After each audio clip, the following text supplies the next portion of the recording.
Electricast. Welcome to Her Extraordinary Life by Design, where we celebrate women who are shaping their lives one extraordinary day at a time. I'm your host, Leslie Gaudet, self-care coach for women who are ready to make self-care a priority to support them in life and business. Every week, I'll be speaking with inspiring women from various walks of life who will share their personal journeys and will discover how they have fearlessly carved their own paths as business owners, passionately pursuing their dreams and creating a meaningful impact on their communities. So let's get started. Hello, and welcome back to Extraordinary Life by Design podcast. I'm your host, Leslie Gaudet, and I want to start today by talking about something that I know is so true for many high-achieving women, and I want you to notice if this lands for you. It's a pattern that shows up again and again in women who know how to lead themselves, and they move fast and decide quickly, which means if that's you, you don't struggle to decide. In fact, in most situations, you know exactly what the right move is because you're capable, you're decisive, and yet even after you decide, something keeps circling back, meaning you replay it, you revisit it, you wonder if you missed something, and so you double-check your thinking. Not because you're insecure or indecisive.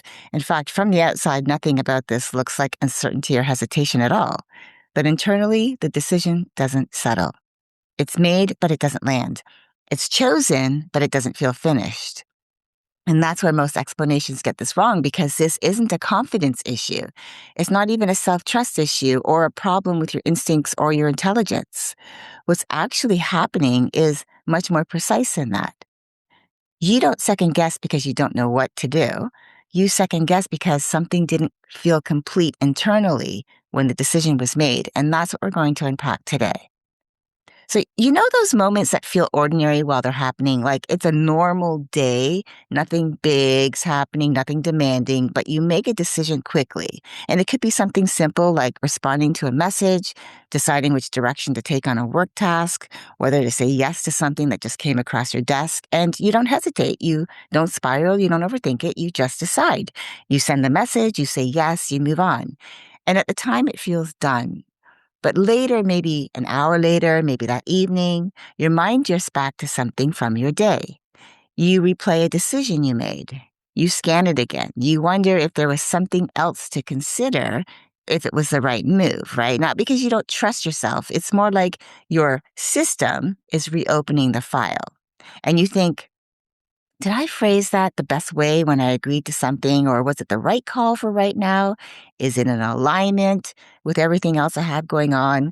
Is there a version of this I didn't fully look at? And what's important here is this. The decision moved things forward, and yet part of you is still with it. That's the moment that can be missed so easily because the assumption becomes that rechecking means doubt or insecurity or a lack of confidence. But that's not what this is. What's actually happening is simpler. It's more specific.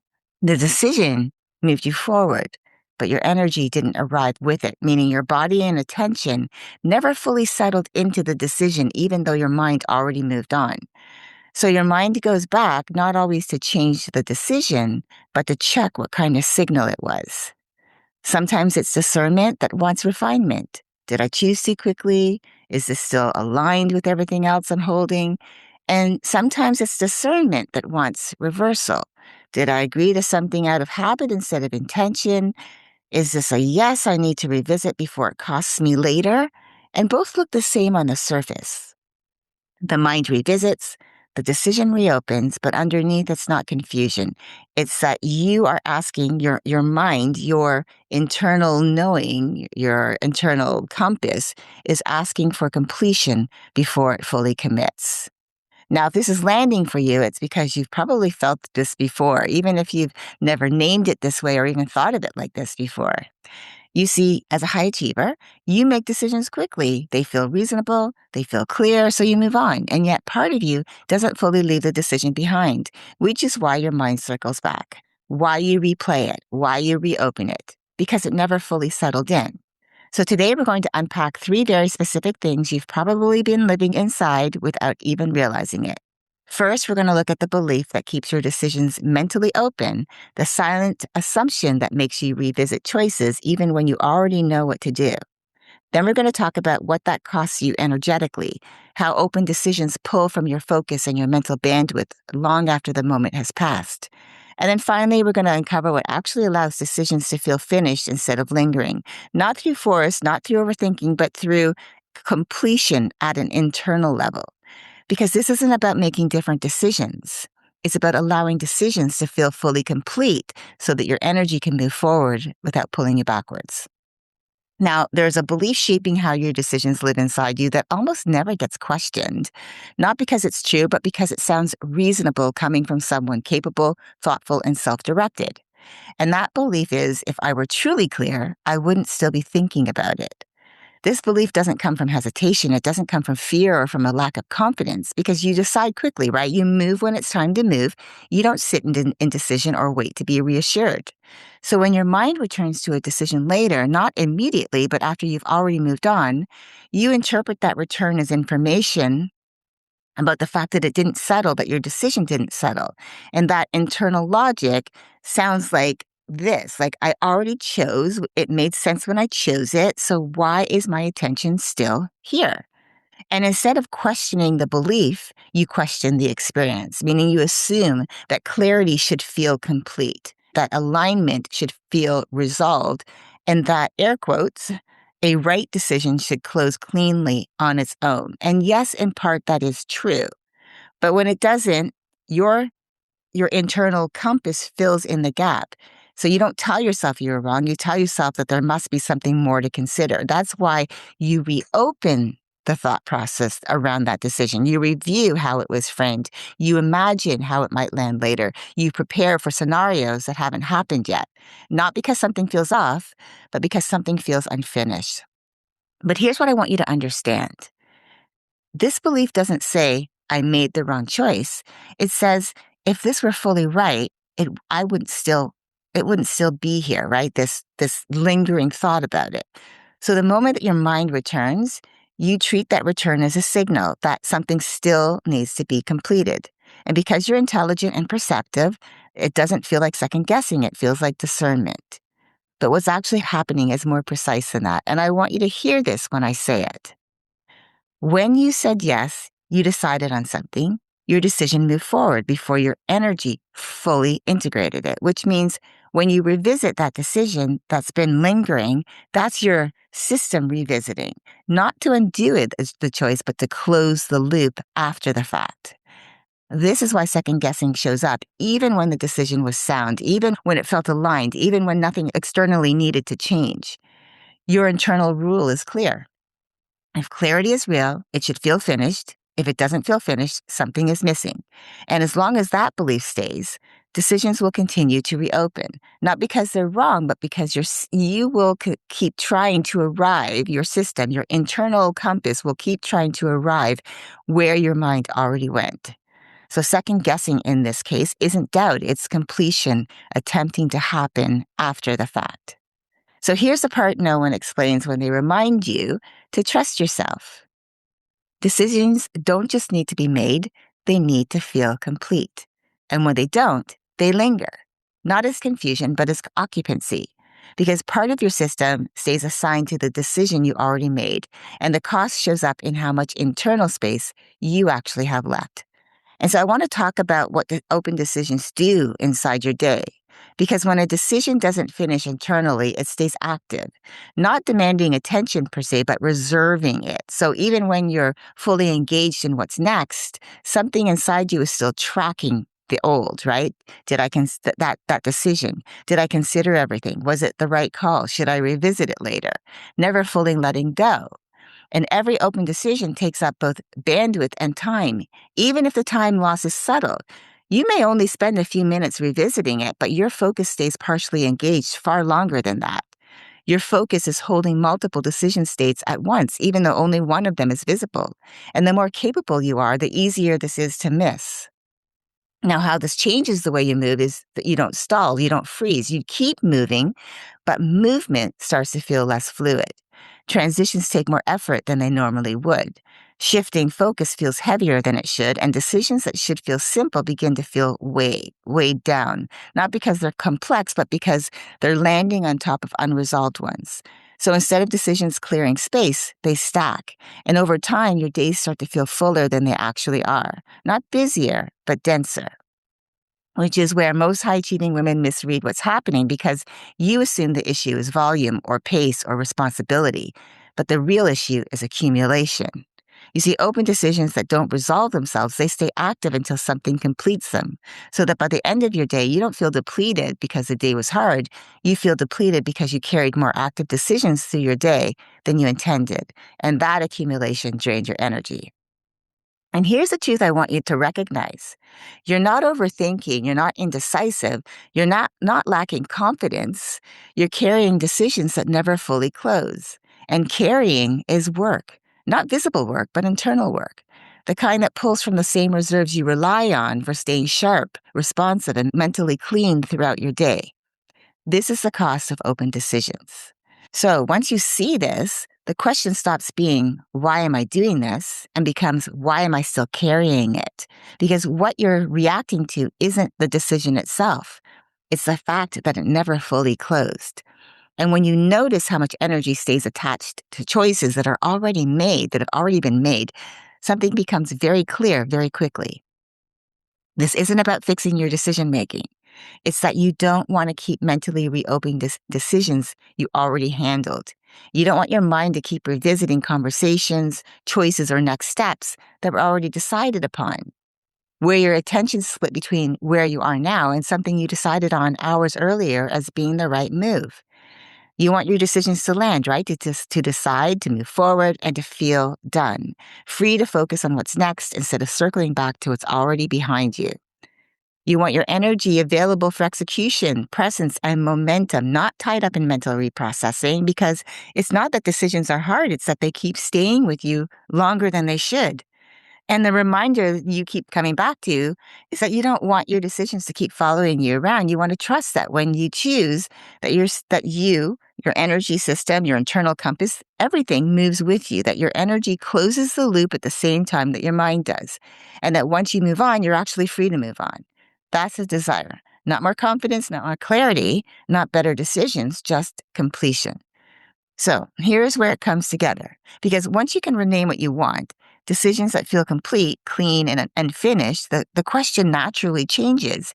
Because it's no longer why you keep revisiting decisions. It becomes what's actually missing in the moment the decision is being made.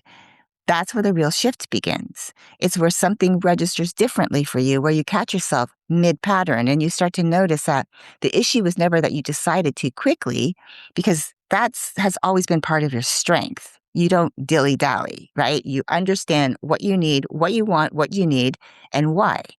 The issue was never that you didn't know what to do either. It's been that although the decision has moved you forward, it's that you didn't really fully move with it. So when you say yes, you choose a direction or you make that call, your mind moves on, but part of your nervous system, part of your internal clock, and part of you still stays slightly behind, still orienting, still calibrating, still checking, which is why you don't revisit your decision because you doubt yourself. You revisit it because it never fully feels complete. And that's why second guessing doesn't feel emotional. It feels more procedural, like your system, your standard way of operating is saying, wait a minute, are we settled here? And once you see that, then you realize that you're not flawed, that you're not conflicted, that you're not overthinking, you're efficient, you're decisive, and you're moving faster than your actual decision system can complete in the moment. So again, this is where the shift happens. This is where you stop interpreting second guessing as a signal that something's wrong, and you start to recognize it as a signal that something isn't finished. Not unfinished intellectually, but unfinished energetically. You see, discernment requires sequencing, not speed, and your decisions need a beat to land before the next one stacks on top of it. It's not about pausing longer. It's about allowing your decisions to register before the next one arrives. And please understand this. Nothing's wrong with how you decide. Nothing's wrong with your instincts. It's just that the way you make your decisions, need to feel complete so that you can move forward cleanly. And you understand that what your system has been asking for all along is integration before acceleration. You see, when a decision finishes inside of you, it stops pulling your attention backwards. It stops resurfacing later. It stops asking for reassurance.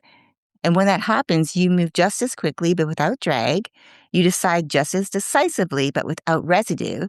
And your momentum doesn't lose speed, it gains stability, not from fast to slow, but from fast without completion to fast with integration. And once you experience that difference, your decisiveness feels settled, not just smart. And that's what allows your momentum to carry you forward instead of pulling you back for review. So, I want you to take a moment to think back on recent decisions that you've moved through quickly. Not problems, not mistakes, but just patterns that you've noticed before, maybe you never paused long enough to examine. And I want you to consider where your decisions don't fully leave you once they're made, not in a disruptive way, but in a way that where part of your attention stays connected to them longer than you want them to, longer than you expect them to.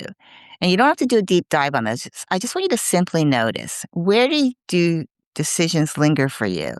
In which areas of your life do your choices feel resolved on the surface, but they don't feel fully settled inside? Like you feel like something is off. Where does your attention keep returning to? Not because something's wrong, but because the decision didn't finish registering. And if choosing didn't require mental follow up, if clarity didn't need reinforcement, what would shift if your decisions fully settled before you moved on?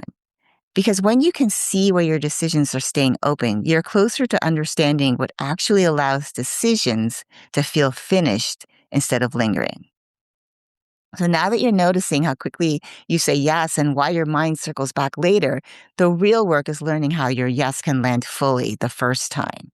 And here's what I want you to take with you as we close.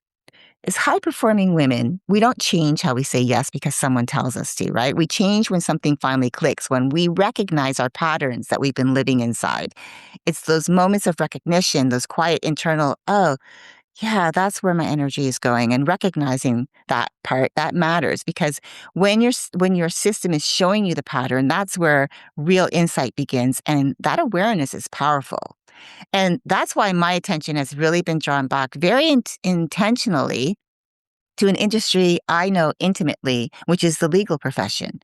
After 43 years in this world myself, I have seen how much pressure women in law carry, how much decision weight, responsibility, and internal urgency becomes normalized.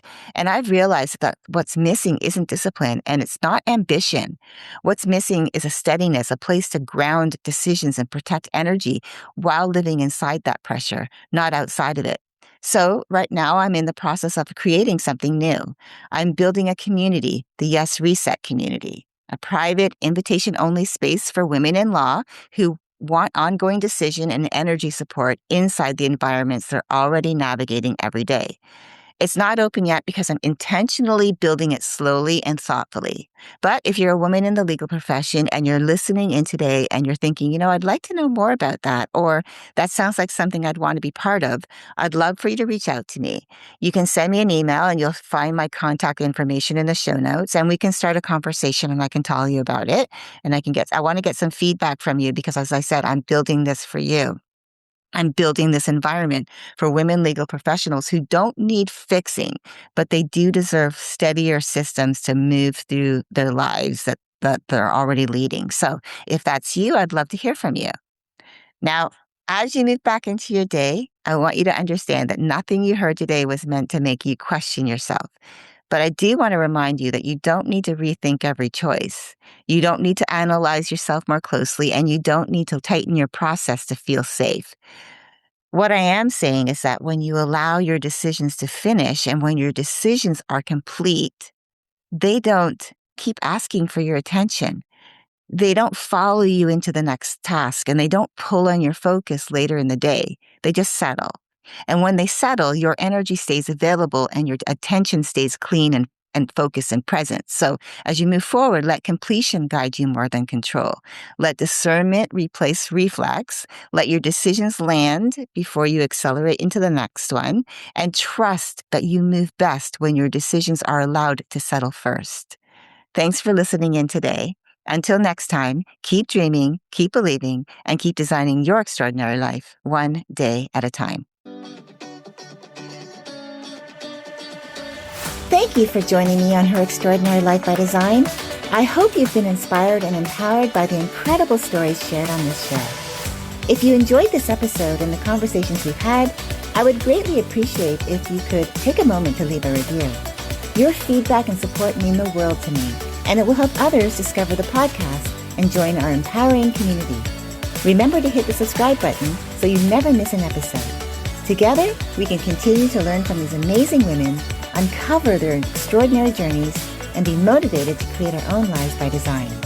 Thank you again for tuning in. Until next time, stay empowered and keep shaping your extraordinary life one day at a time.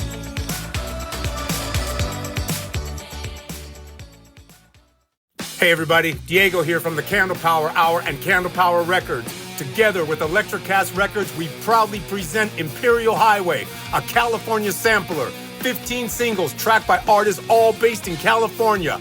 Every song on Imperial Highway is mastered to deliver. Rock and roll is back, and we got what you want. If you're craving new music, Imperial Highway hits the spot.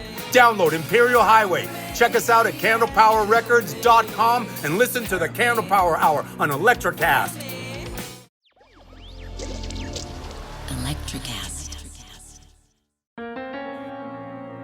Hi, this is Jennifer Izio. Are you ready to create more freedom in your life and your business?